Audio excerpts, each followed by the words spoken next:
The Nightingale and the Rose by Oscar Wilde. "She said that she would dance with me if I brought her red roses," cried the young student, "but in all my garden there is no red rose." From her nest in the home oak tree the nightingale heard him, and she looked out through the leaves and wondered. "No red rose in all my garden!" he cried, and his beautiful eyes filled with tears. "Ah, on what little things does happiness depend! I have read all that the wise men have written, and all the secrets of philosophy are mine, yet for want of a red rose is my life made wretched." "Here at last is a true lover," said the nightingale. "Night after night have I sung of him, though I knew him not. Night after night have I told his story to the stars, and now I see him. His hair is dark as the hyacinth blossom, and his lips are red as the rose of his desire. But passion has made his face like pale ivory, and sorrow has set her seal upon his brow." "The prince gives a ball tomorrow night," murmured the young student, "and my love will be of the company. If I bring her a red rose, she will dance with me till dawn. If I bring her a red rose, I shall hold her in my arms, and she will lean her head upon my shoulder, and her hand will be clasped in mine. But there is no red rose in my garden, so I shall sit lonely, and she will pass me by. She will have no heed of me, and my heart will break."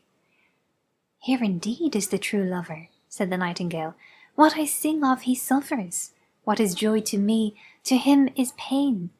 Surely love is a wonderful thing. It is more precious than emeralds, and dearer than fine opals.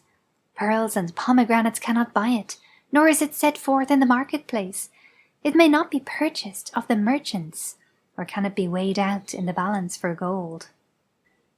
"The musicians will sit in their gallery," said the young student, "and play upon their stringed instruments, and my love will dance to the sound of the harp and the violin. She will dance so lightly that her feet will not touch the floor, and the courtiers in their gay dresses will throng round her. But with me she will not dance, for I have no red rose to give her." And he flung himself down on the grass, and buried his face in his hands, and wept. "Why is he weeping?" asked a little green lizard, as he ran past him with his tail in the air. "Why indeed?" said a butterfly, who was fluttering about after a sunbeam. "Why indeed?" whispered a daisy to his neighbour, in a soft, low voice. "He is weeping for a red rose," said the nightingale. "For a red rose!" they cried. "How very ridiculous!" And the little lizard, who was something of a cynic, laughed outright.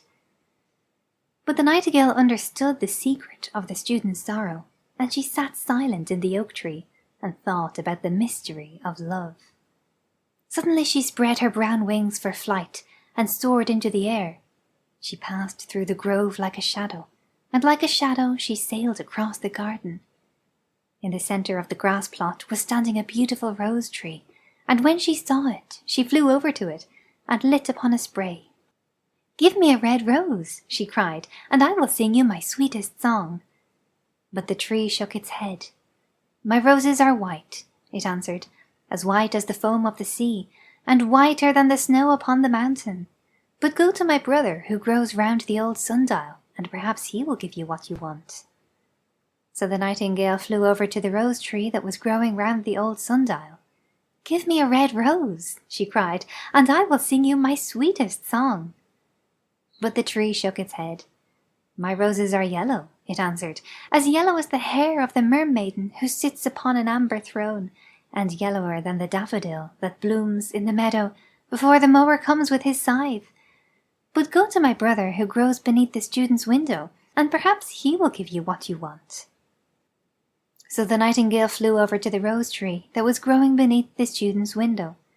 "Give me a red rose," she cried, "and I will sing you my sweetest song." But the tree shook its head. "My roses are red," it answered, "as red as the feet of the dove, and redder than the great fans of coral that wave and wave in the ocean cavern. But the winter has chilled my veins, and the frost has nipped my buds, and the storm has broken my branches, and I shall have no roses at all this year." "One red rose is all I want," cried the nightingale. "Only one red rose. Is there no way by which I can get it?" "There is a way," answered the tree, "but it is so terrible that I dare not tell it to you." "Tell it to me," said the Nightingale. "I am not afraid." "If you want a red rose," said the tree, "you must build it out of music by moonlight, and stain it with your own heart's blood. You must sing to me with your breast against a thorn. All night long you must sing to me, and the thorn must pierce your heart, and your lifeblood must flow into my veins and become mine." "Death is a great price to pay for a red rose," cried the Nightingale, "and life is very dear to all. It is pleasant to sit in the green wood, and to watch the sun in his chariot of gold, and the moon in her chariot of pearl. Sweet is the scent of the hawthorn, and sweet are the bluebells that hide in the valley, and the heather that blows on the hill. Yet love is better than life, and what is the heart of a bird compared to the heart of a man?" So she spread her brown wings for flight, and soared into the air. She swept over the garden like a shadow, and like a shadow she sailed through the grove. The young student was still lying on the grass where she had left him, and the tears were not yet dry in his beautiful eyes. "Be happy," cried the Nightingale. "Be happy. You shall have your red rose. I will build it out of music by moonlight, and stain it with my own heart's blood. All that I ask of you in return is that you will be a true lover, for love is wiser than philosophy, though she is wise, and mightier than power, though he is mighty. Flame-coloured are his wings, and coloured like flame is his body. His lips are sweet as honey, and his breath is like frankincense." The student looked up from the grass and listened, but he could not understand what the Nightingale was saying to him, for he only knew the things that are written down in books. But the oak tree understood, and felt sad, for he was very fond of the little Nightingale who had built her nest in his branches. "Sing me one last song," he whispered. "I shall feel very lonely when you are gone." So the Nightingale sang to the oak tree, and her voice was like water bubbling from a silver jar. When she had finished her song, the student got up, and pulled a notebook and a lead pencil out of his pocket. "She has form," he said to himself, as he walked away through the grove, "that cannot be denied to her, but has she got feeling? I'm afraid not. In fact, she is like most artists. She is all style, without any sincerity. She would not sacrifice herself for others. She thinks merely of music, and everybody knows that the arts are selfish. Still, it must be admitted that she has some beautiful notes in her voice. What a pity it is that they do not mean anything, or do any practical good." And he went into his room, and lay down on his little pallet bed, and began to think of his love, and after a time he fell asleep. And when the moon shone in the heavens, the Nightingale flew to the rose tree, and set her breast against the thorn. All night long she sang, with her breast against the thorn, and the cold crystal moon leaned down and listened. All night long she sang, and the thorn went deeper and deeper into her breast, and her life-blood ebbed away from her. She sang first of the birth of love in the heart of a boy and a girl, and of the topmost spray of the rose tree there blossomed a marvellous rose, petal following petal, as song followed song. Pale was it, at first, as the mist that hangs over the river, pale as the feet of the morning, and silver as the wings of the dawn. As the shadow of a rose in a mirror of silver, as the shadow of a rose in a water pool, so was the rose that blossomed on the topmost spray of the tree. But the tree cried to the Nightingale to press closer against the thorn. "Press closer, little Nightingale," cried the tree, "or the day will come before the rose is finished." So the Nightingale pressed closer against the thorn, and louder grew her song, for she sang of the birth of passion in the soul of a man and a maid. And a delicate flush of pink came into the leaves of the rose, like the flush in the face of the bridegroom when he kisses the lips of the bride. But the thorn had not yet reached her heart, and so the rose's heart remained white, for only a nightingale's heart's blood can crimson the heart of a rose. And the tree cried to the Nightingale to press closer against the thorn. "Press closer, little Nightingale," cried the tree, "or the day will come before the rose is finished." So the Nightingale pressed closer against the thorn, and the thorn touched her heart, and a fierce pang of pain shot through her. bitter, bitter was the pain, and wilder grew her song. For she sang of the love that is perfected by death, of the love that dies not in the tomb.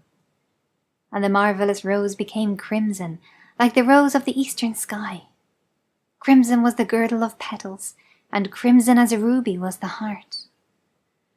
But the nightingale's voice grew fainter, and her little wings began to beat, and a film came over her eyes. Fainter and fainter grew her song, and she felt something choking her in her throat. Then she gave one last burst of music.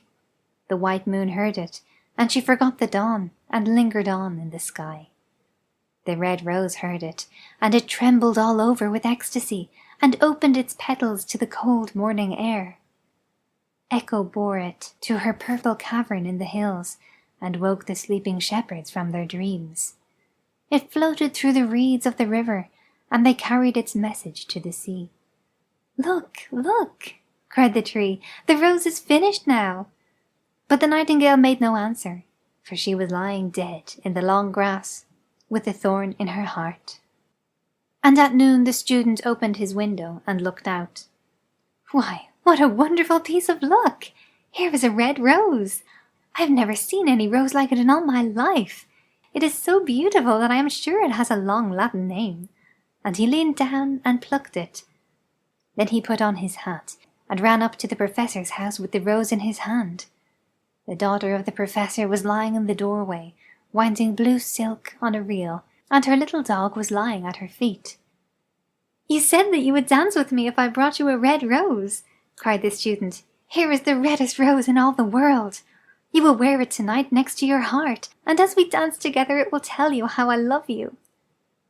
But the girl frowned. "I am afraid it will not go with my dress," she answered, "and besides, the chamberlain's nephew has sent me some real jewels, and everybody knows that jewels cost far more than flowers." "Well, upon my word, you are very ungrateful," said the student angrily, and he threw the rose into the street, where it fell into the gutter, and a cartwheel went over it. "Ungrateful?" said the girl. "I tell you what, you are very rude. And after all, who are you? Only a student. Why, I don't believe you have even got silver buckles to your shoes, as the chamberlain's nephew has." And she got up from her chair and went into the house. "What a silly thing love is," said the student as he walked away. "It is not half as useful as logic, for it does not prove anything, and it is always telling one of things that are not going to happen, and making one believe things that are not true. In fact, it is quite unpractical, and as in this age to be practical is everything, I shall go back to philosophy and study metaphysics." So he returned to his room and pulled out a great dusty book and began to read.